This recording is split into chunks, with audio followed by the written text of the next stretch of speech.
fun yet informative podcast. Hello, everyone, and welcome to Mouse House Plus. Oh, pause.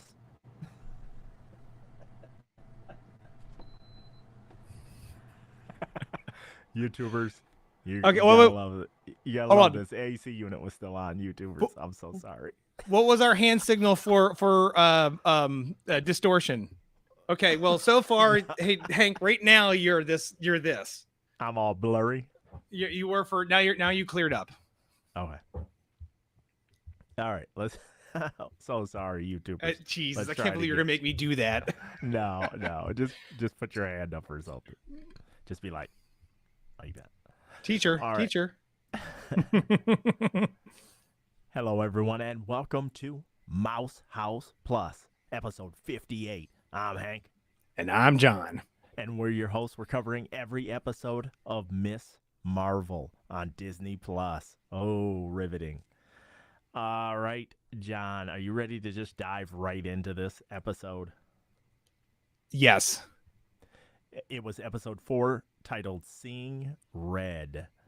Kamala and her mom are on a plane to Pakistan, and a temporary truce. Is any of this believable? That they will, with everything that's going on with the son's wedding and the fire alarm and everything, they're just soaring through the air on their way to see Nanny.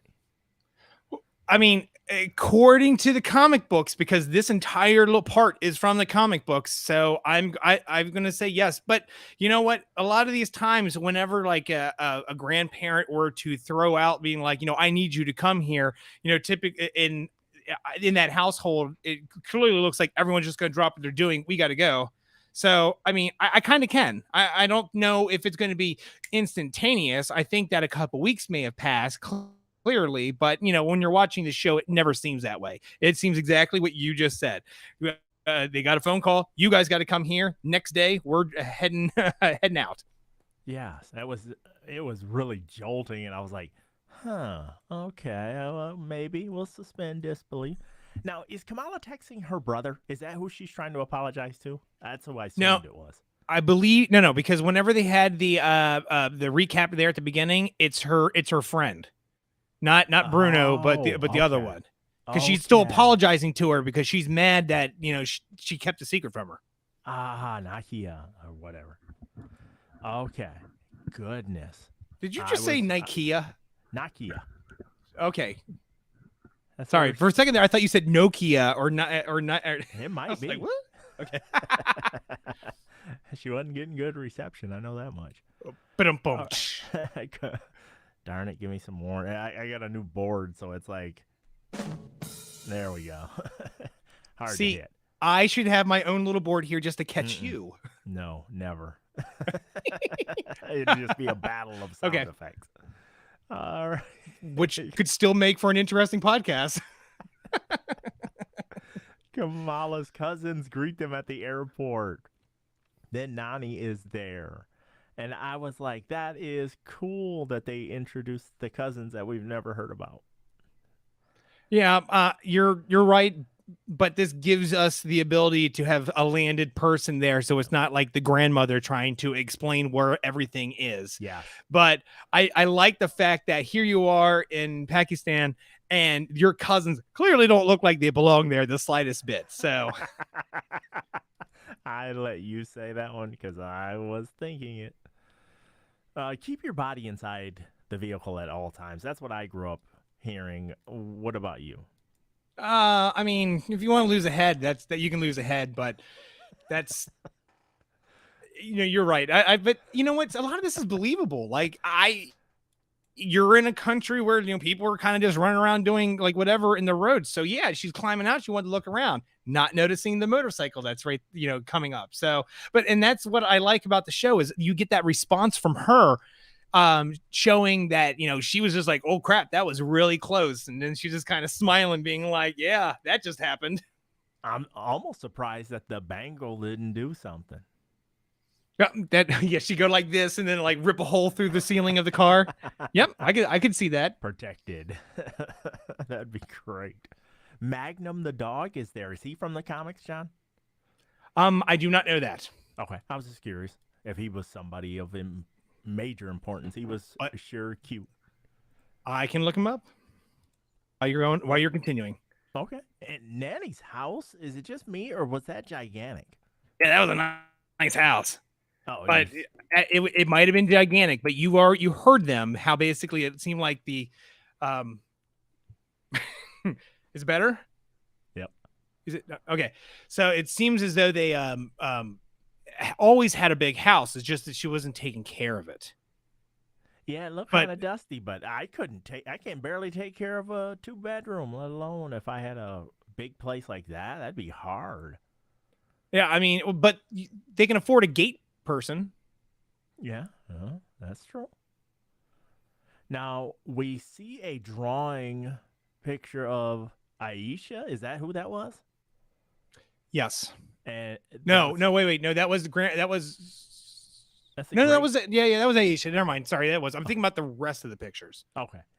And then Kamala gets the "you're a djinn," and she was just devastated, man. That was funny. I thought that they did a good job on that.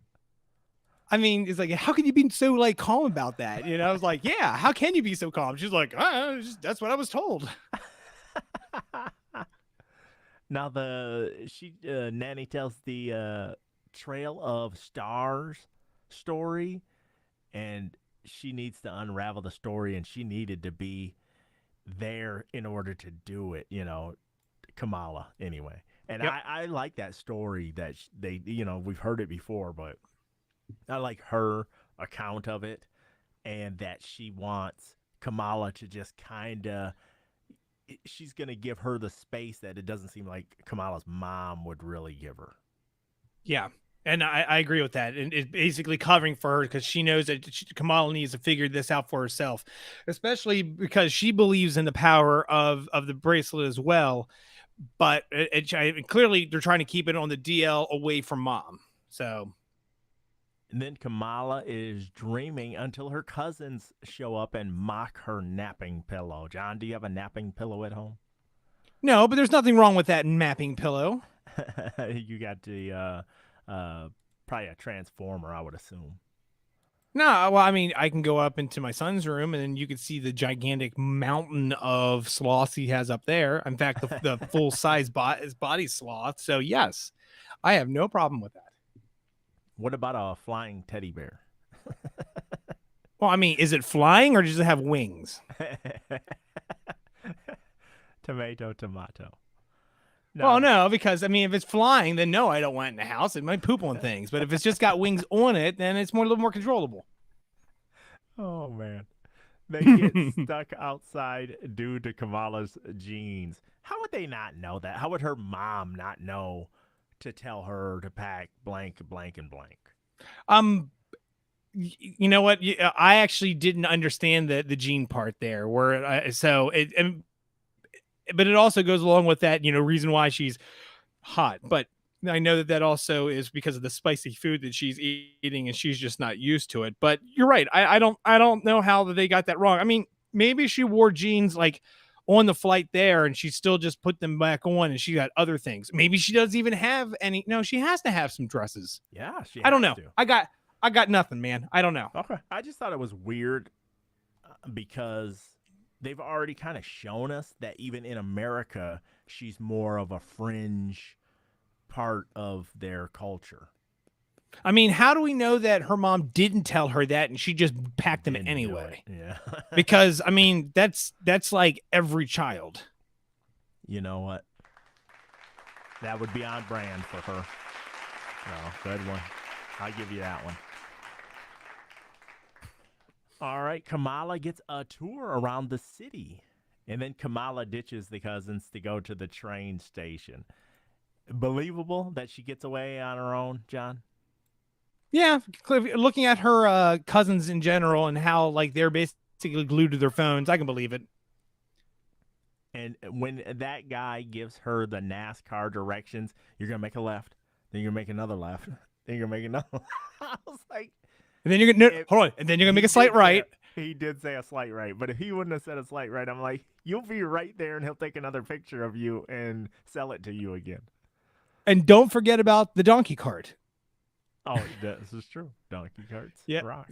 So yeah, that was pretty comical. So but and clearly she found it, and I'm sitting there like thinking, I'm like, all right, so left, because I was doing that mapping as well, but I'm like left, a slight right. So I mean, she's going to come to an area that doesn't have necessarily a right, but it has a kind of right, and then you're going to come to a donkey path, and then the train station, and you see where this train station is. The train station's in the city, Right. so there's a donkey path there somewhere, or maybe can you see it from the donkey path, or I don't know. That was in the directions that I was like, huh, I'm not really understanding that completely. When my GPS says slight right, I usually tell the passenger, hold on to your butt. Because it's going to be something crazy. You already know it's nuts. It's like The Office and you drive into the lake? No, not that bad. It's but just... we have like roundabouts and Michigan lefts and all kinds of weird stuff that you will primarily see in this weird state. And it's fun. Excuse me, question. What is a Michigan left? Oh my gosh. I've never heard of a Michigan left. I'll give you the short version. So okay, they will have like these big highways. It'll be like 4 or more lanes. So instead of you just going to a light and turning left, you'll go past where you needed to go. And then you have to turn into this left turn lane and come back into the other traffic. And you don't. In some areas, you do not have to stop on red. I do not have to make a full stop. I can just go boom and keep going with the flow of traffic. I didn't know that when I was first down there, and people were honking at me like, "You're an idiot, come on!" And I was like, "Oh, Metro Detroit thing, awesome." But that okay. In a nutshell. Okay, that was our brief aside. Sorry. At the station, Kamala dons the mask. I was like, "Who is this woman in this mask? It's not Kamala. Who is this?" Well, think about it. I'm looking at it this way. It's security for her. She's putting it on because she's feeling like she's trying to do a superhero thing by investigating. So, she puts it on. I can see that as a kid that that you do end up doing that. Okay. Yeah, fair I mean, enough. we have to keep in mind, like these writers are trying to write. How old is she? She's like 14, 16. 16? No, she's 16. She's 16. So, I mean, you're talking about it still, a teenager, but she's in a whole different world, a whole different land, and she's experiencing things that nobody else has experienced. I feel like we're talking about puberty here. And she's just trying to, fit in. So she, puts the mask on to, make her not sound or not look like she... No, never mind. You know what? I don't know where I was going with this. It's scratch it all. If you can edit that out, edit that part out. That's not worth it. That's awesome. Oh my gosh, I love it. All right, just then, a knife barely misses her. I watched that twice because I thought when they changed perspectives that the knife stuck somewhere different than what I initially saw it, where I saw it stick. But I was wrong. Thankfully, okay. I was wrong on that. I would have been like, I love that every time they throw a dagger, it goes to the handle into a wall or into whatever it is they're throwing. That is awesome. So, but the same notion, when this fight goes on and like, she turns around and like, he's like, here, throw the knife at me. And she's just like, bleh. What did you think of the saying of the knife where the knife landed? It said, "You can start small and still be larger than life." I think that was just a kind of a message of the show itself, of the character. The character is kind of a small grassroots type character. Yeah, there is a thing right here where they're talking about like the Ant-Man Easter egg that would have been there. I'm trying to skim through it real quick. Yeah, you can start small and still be larger than life. And it pays homage to Adrian Alfona, the artist of Ms. Marvel Comics. There you go. It's an Easter egg. Nice, very nice. Then it's battle time with a masked man, and it was not the Lone Ranger. This is some other masked man. And I was like, we get the Ninja Turtles reference and a Donkey Kong reference. I was in my own at this time. I was like, these are two things that even they're so much younger than me that I get. I get these references. I love these references. Let's go. What about when he turns to her and says, "Come with me if you want to live"? And I was We're like, not there yet, but yeah, that's cool. I was just gonna say that when the cops shows up, but he recognizes that she's not a clandestine. Uh, is it too late to introduce him and who we're gonna meet in just a little bit? no, because who knows how much longer they're going to last. They're Oh, clearly they're playing Game of Thrones rules with these people. oh man. Now excuse me. Now, then he drops that line, "Come with me if you wanted to live." No, not really, but I just always wanted to say that. I love that. That's something I did not like that. I was like, you didn't need to put that in there. Okay. That was just one of those things. That was just one of those things. I'm like, yeah, I think maybe you went a little too far with that because it was so cheesy, even though it's like, yeah, I've always wanted to say it is a good time to work it in. I'm like, yeah, but I think the writers were like, they had to look at each other and be like, it's so easy to stick this in here. And I wasn't a fan of it. Speaking of going too far, is it like when I do this to you and Big Mike all the time? Come on, John. Come on, man. Is that going too far too? Yes. Okay. All right. I just checking since it's been a week, been at least a week since I've done it. All right. Still masked. They walk into a kitchen with a false wall. The Red Daggers. Are you guys a boy band? That was great. No. Oh no, I like the line right before that. She's like, "Look, if you're gonna kill me, just I don't want to be in the next true crime podcast." I was like, yes, thank you. You're relating still. Yes, we love podcast references. Now we meet Waleed. And not for long at all, but we meet him. And I was thinking to myself, just me, episode 4 out of a 6-episode run, that's a toughie, man. That's a toughie for me. What, like introducing him? Introducing or introducing the Red Daggers in general? The Red Daggers? Yes. Because I think it's something that needs just as we're going to get to. I guess I'll bring it up when we get to your point.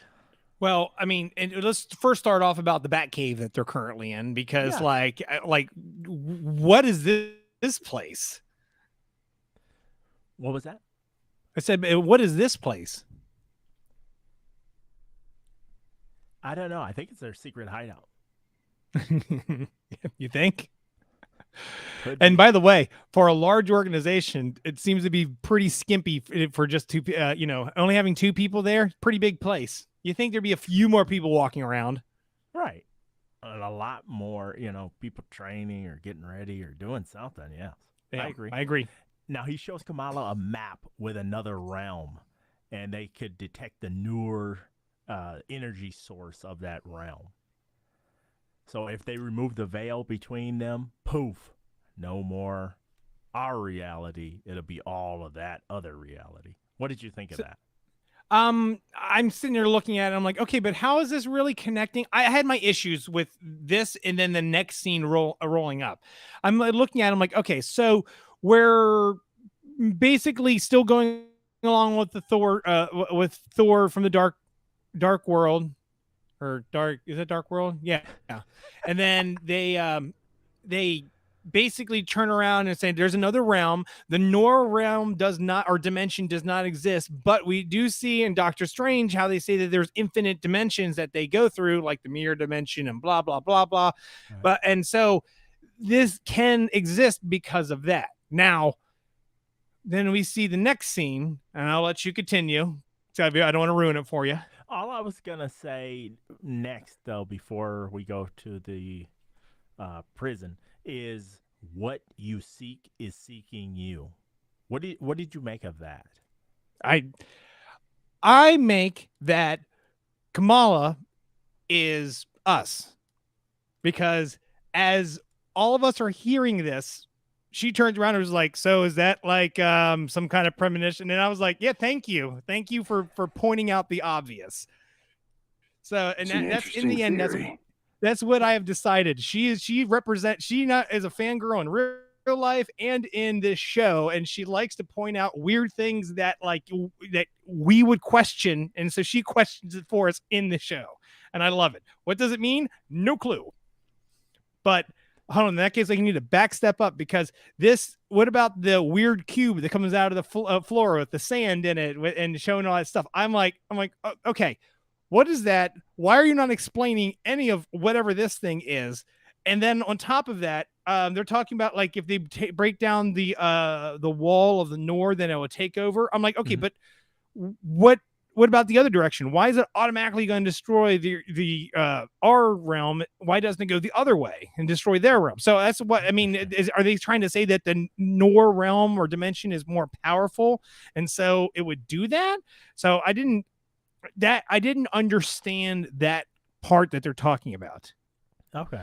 Yeah, I just took it as the newer was that energy source, and like you said, maybe it's just more powerful, and it'll just spread and take over and terraform, so to speak, into more of it instead of our stuff. But we'll find out. Hopefully, they give us some answers. I hope. Sure hope so. Now we're at the DODC Supermax prison. They have the clandestines make a breakout attempt. I found it hard to believe that this just one guard going, come on, get it going, at first. And then there was some more around the corner. But I thought that was kind of unrealistic. I found it hard to believe that they're that you get this like overhead shot of the complex, which looks awesome, and then you're in this hallway that clearly is the basement of some warehouse with like water on the floor and everything. Because I'm sitting there, I'm thinking, I'm like, that's not how they'd move them. They would be in like a more controlled like environment with lights and everything. And yeah, that is so strange. Yeah, that they didn't. I know they had to do it because plot has to happen. Yeah, but that is just weird. So they turn on Kamala's crush when they are getting away. No, leave him. Did he end up getting away, do you feel like? I'm sure he did. He just went some other direction. I mean, worst case scenario, he turns around and says, I want to work for you guys, and then starts going after his mom and the rest of the group. Well, whoever's alive still. True, yeah. Not many left. I mean, think about this. You've lived over 100 years, and now everyone's just being killed off because you got to have that bracelet. They could have planned it so much better by not jumping to, oh my God, we got to get this stuff now. Right. That's exactly where I was at with that whole situation. They could have made it a little more nuanced and a little more subtle instead of smashing us over the head with, there's the MacGuffin, we need it. Mm-hmm. Kamala and Nana talk until she gets a text from, what was his name? Chemo? Was that his nickname? But his name was Kareem. Is that right? Yeah, I think so. And by the way, hold on. Don't I have it a little bit further down here? I might. She's Sloth Baby. Nope. Yeah, and I like that. But this, again, I love their text messaging. The entire with all the kites that came together and became it. That was terrific. Their nuance of shoving in text messages and how allowing us to see it on different things is brilliant. Yeah, I like the visuals they use with the show. Like some of the stuff, I was like, man, I want to try to find a way to incorporate into my YouTube videos and such. Because I was like, man, that's really cool how they do the word text collages and stuff and have animation on the screen at the same time as you have real live action stuff. I like that a lot. Yep. So maybe you should have came in as Sloth Baby when you entered the room. I don't know. I mean, I could have, but that's reserved for my son. Is it spicy when she's gonna eat out of? I was like, what do you think? Like, where are you at? Look at the part of the world you're at. Most everything's spicy, from my understanding. Well, I mean, I do like that she was being very realistic about this, and how when she like leaned down to ask the question, she was being all nonchalant because she didn't want to embarrass herself. So it did give some like believability to it. And then we finally get Nani and Kamala's mom talking as she's trying to work on her leg. Remember when she was patching up Kamala? And that's when she does her best conversation, I think, is what they're trying to say. So none of this made sense. I've watched it twice, and it sounds like that, clearly at the end of the conversation, she left because she needed her mother, not the crazy stories, is what she said. But that doesn't make any sense. I feel that, okay, well, I mean, she's still your mom. It's not like she was constantly just going over and, talking about these stories all the time. It's impossible. You can't do that. So I just, there's more to what's going on there than we get to see. And I really hope they spell it out in the next episode, because it's like they're leading us somewhere, some other direction with this, mom and grandmother dynamic. And I wish you'd stop toying around and just give it to us. I mean, they're already toying us around with other things. Just one less thing would be nice. And then Kamala shows up and it's toffee time. Did you believe that her mom wasn't skeptical at all? Because it seems like it's nighttime by now, doesn't it? Yeah. But I mean, she trusts her cousins. I mean, it's a trust thing. So yeah. But remember, because her grandmother's the one that told her mom that don't worry about her, she's with her cousins. Okay, I get you. Waleed helps Kamala with her powers, and he gives her a vest. So before we get to that, though, what did you want to say about this whole situation? All right. So there had to have been stuff cut from it, because we go from, hey, I just met you, to we're going to do our little bonfire, thing. And now I'm already being initiated as an honorary red dagger. Yeah. And I'm like, and she's got, now she's like, controlling the power. I'm like, okay, there's a montage that they cut out of here. There had to be, because there's no way that we're just like, and this is your second day here. Good job. We're going to recruit you. Kind of a bad area to cut too, if you really want to go down to the nuts and bolts, in my opinion, just because we really need to see this development more than we needed to see some of the earlier stuff. Mm-hmm. And because we got that she couldn't understand them early, but they really harped on that, and now that she's understanding the powers now, they just gloss over it, and you're like, what? So we'll see. Then the clandestines show up. Believable that they know right where to go. Well, I'm gonna have to say yes. The reason being is that they were the other Red Dagger was able to find her because of the Noor that she produces. So other beings of that realm finding them. I think that's. To me, it's like she's a big magnet, or she's a pinpoint on a map, and no matter where they're at, they can try to figure out where she is. Okay, I will go along with that one. That seems believable. So they run for it as the clandestines are in hot pursuit, and they have a really cool chase scene. Did you like some of the chase scene?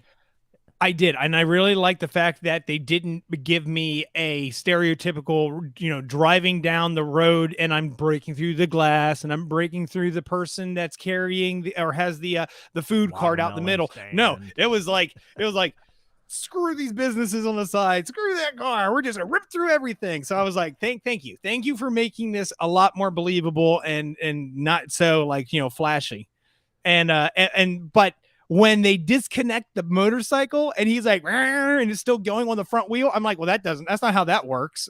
I'm like, it's not like it's like, unless he's leaning because he's leaning forward and it just keeps the engine running, but he's going at a decent speed, which makes me feel that he's revving the engine to maintain the speed. So I was like, nope, that's wrong. That's not how that works. I'm like, that's a no. The editor should have been able to pick that out and been like, But I mean, then all of this is crazy. especially when but let's go back to now what was his name again? Waleed? Our yes. And how much of a bad A he is in regards to just whooping these people back and forth and like using the one guy's face to smash the glass to get through, and then like fighting them out in the open again. Like he is just I was like, wow. Oh, like, okay, they're not actually. He reminded me a lot of the guy that they had in The Mummy. Oh, now I'm gonna have to figure that guy out. Oh, I But know anyway, exactly who you're talking about in The Mummy. Yes. yeah, Yes, that's he who he was good. reminded me of, and because he just like, I mean, didn't not showy at all, and just cleaned house with these people. Only thing about his arc is it's so predictable. The trainer always has to get killed. The mentor always gets killed. That's a writing trope since writing began. So Waleed's last act was to save them before he gets killed. And I thought that was kind of silly because it seemed like Kamala and Kareem or Hemo would have done okay getting away from the big guy that was chasing them. And he's like, Waleed is like a few feet away from who he's going to get killed by. And instead of saving himself, he does that act. And I was like, whatever. I know you got to kill him off, but it just seems so quick because we just met him. Well, that was the day that George R. R. Martin showed up and was like, "Here, let me give you some of my insight on this." And it's like, this person needs to die, and this person needs to die, and this person needs to die, and these two people, they should kill them as well. You could see the writer. She's like, fire and blood. Let me read through this. But yeah, they didn't pull punches. And again, this is where I'm like, these clandestine, they've been around for hundreds of years now, or 100 years, and they're just spending the entire time just getting knocked off one at a time by these non-clandestines with knives, which, by the way, they keep pulling knives out of anywhere. Yeah, that is true. Unlimited source of knives. Now Hey, celebrate. maybe they're taking a play from Hela. Now they celebrate way too early. I was like, oh no, never celebrate before the fight is actually 100% won. And then the bango gets hit, and Kamala is transported to 1942.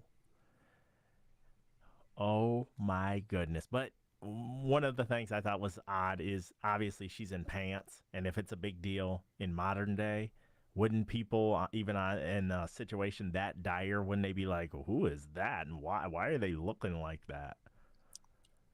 Okay, so here's my take on all of this. First things first, they are doing a terrific job in portraying the life that these people from India had to live during the British occupation, and they're not, and it wows me because they're not throwing punches, man. I mean, or sorry, like letting punches blow by. They're like taking them square in the face, where it's like, it was bad. Look at this. Now, as for your comment here, I don't think anyone would even pay attention to her at all, because this entire process, everyone is trying to escape India in any way means possible. There's people climbing up on the roof. There's people hanging on underneath. It doesn't really matter. I don't think that regardless if she showed up, no one's going to stop and be like, who are you? What are you wearing? No, everyone's trying to get out of there. So no one's paying attention to her at all. And I get that. I mean, you see that whenever she stands up, and it's just all these people who are trying to get on these trains.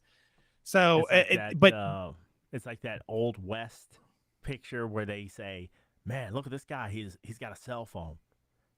And they hold him. Nobody would even notice he's on his iPhone. But I don't think it's that far-fetched. Now, if it's during the day and there was less people and there wasn't an occupation going on, I think that would be a different story, and then it'll probably be pointed out. But they, again, like I said, they're not throwing punches, man. It is straight up, bad what happened there, and they're making sure that everyone knows that. Okay, I like it. I don't like that you're leaving us on a cliffhanger, but I get it. You gotta keep the train going, so to speak. You get it? There we go. All right. Well, any other Easter eggs, John? You know what? I actually don't have too many more on here. I know that there's got to be more. There's usually always is. Oh, wait, there was one. So there's another free comic book. We go back to the getting her picture taken. In the background's another code. Excellent. Love it. So looking at this picture, it is going to be up left of the guy taking the picture with the Polaroid camera. Okay. Another code. Jeez, oh Pete. Elizabeth must be working overtime on scanning these QR codes. And my final thing here is, and this is going to go, I'm going to have to do like 2 review scores. One like based upon like no. Well, hold on. No multiple reviews. Well, hold on. Hear me out. The setting that they did everything so good, and their music selection is on point. I mean, I could, when this season is done, I'm going to go and try and find the soundtrack, because it was they whoever is finding their music is not only capturing the mood, but their placement and everything that they're doing with it is just is terrific. And all the the Pakistani, the Indian music that they're putting together here, everything works, and it is so good. And again, I'm going to go back to the setting, showing up Pakistan and going through the town, or, through downtown. This is how it is. I mean, I'd like to see if they were actually there, if this was a set that they made, because it's pretty extensive. So I'm not quite sure how, and then they could just keep going and they could CGI it, but they might have gone for a more realistic approach. But based upon that and the music, I would want to give it a higher score than what we discussed, because there's a bunch of loopholes that they have in here that clearly we've just pointed out doing this podcast. But it's like they cancel each other out. It's their site coordinator and their music coordinator I really hope that they get whatever awards that they could get for this series. I hope they get nominated for. Interesting. Well, let's roll right into ratings. Do you want me to go first? Yes.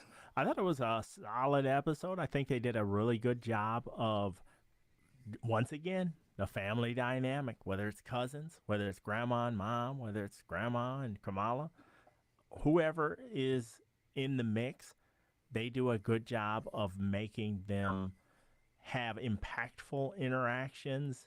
Maybe not necessarily giving us all the answers we want and such at the time, but I like that. I did think some of the other plot mechanisms that were included were a little shallow, like you said, the lack of a training montage where she is just all of a sudden is a master of her craft thanks to Waleed, and his part was way too short. I really thought that. And it was kind of late in the game to introduce a whole nother group and more people and stuff. For me, with 6 episodes, I was like, episode 4, man, that's really cutting it close. But I get it. You got to still try to tell your story. But I'm going to give it a solid 7 out of 10. I had a lot of fun with the episode. So I am going to agree with you and give it a 7 as well. If I wanted to push the envelope with the music and whatnot, I would definitely give it like an 8.5. But backing it down, getting off of the fact that I have to look at more things than just the set and the music, then yes, I'm going to give it a 7. Oh, fair enough. I like it. Anything else you want to discuss before we wrap this episode up? Well, yes, I like the fact that her costume is coming together a piece at a time. So now it makes sense why she is going to end up with a red scarf, towards the end. She already has the mask. They've given her like the blue vest, which will eventually turn into whatever the material that she uses for her Ms. Marvel. And I mean, it's interesting because it's not just like let's place an order with Wakanda and get my flying suit next day delivered. Vibranium wings. Yeah, instead it's you're seeing her, I mean, literally come into her own being and as well as putting together the look that she ends up having for the rest of her comic book existence. Yeah, it's like piecemealing it together, I think. Interesting.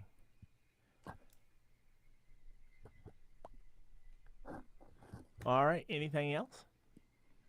No, that is it. Cool deal. I had a lot of fun with this episode, and a lot more fun with the reviews than I thought I would. So, not a lot of people tuning in to the series because last ratings I saw, as far as numbers wise, were half of the amount of people watching than Hawkeye. So, But it is Here- holding here it one of the highest rating IMDb. Sorry, it is the highest rated IMDb show in the Disney folder. the only, All out of all of it, including Star Wars. I think because not a lot of people are watching, and the people watching, besides me, are hardcore, like, into this character. So, like, when you get the people who are really into the character and stuff watching the stuff, it's gonna hit home better with them than if you have a more general audience like you draw for Hawkeye and Star Wars and stuff like that. Just my opinion. I said IMDb. I meant Rotten Tomatoes. Let me figure out what it is. Marvel. I know how to spell that. Right now it is rocking a 98% on Rotten Tomatoes. That's fans or reviewers? That is average thermometer, and then the average audience score is 82%. Really? Okay. I like I said, I could see it just because the people who are going to get into this are the people who are already enjoying that kind of character, instead of just having a generalized person go, "Oh, let me check this out." I don't think you're going to get much of that. The Rotten Tomato article people, so it looks like all 6 of them, and one of them is a top critic, gave it the high score. So but then if we look at the average audience, there's a lot of people in here, and it's either you absolutely love it or you just hate it. So there's no in betweens for this show. But I'm really enjoying the show. This is so far the most realistic approach to characters I've seen them do outside of Hawkeye's family, to a degree, considering that we know that that his wife is also an agent, or she was an agent at one point in time. So, but this is, I'm happy with this series, and I'm glad that you're on board with at least watching it with me. Yeah. Yeah, it's a lot better than I anticipated. So we have 2 episodes to go. Yep. 2 All episodes and then a movie. Yeah, true. Very true. Well, that is going to do it for this edition of Mouse House Plus. We hope you join us every Friday as we continue to review all the Marvel TV series that come out on Disney Plus here on Mouse House Plus. Thank you so much, John. Yep. All right. For John, I'm Hank. Until the next time, we're signing off. Bye, everybody. TPE Network. There ain't nothing else like it.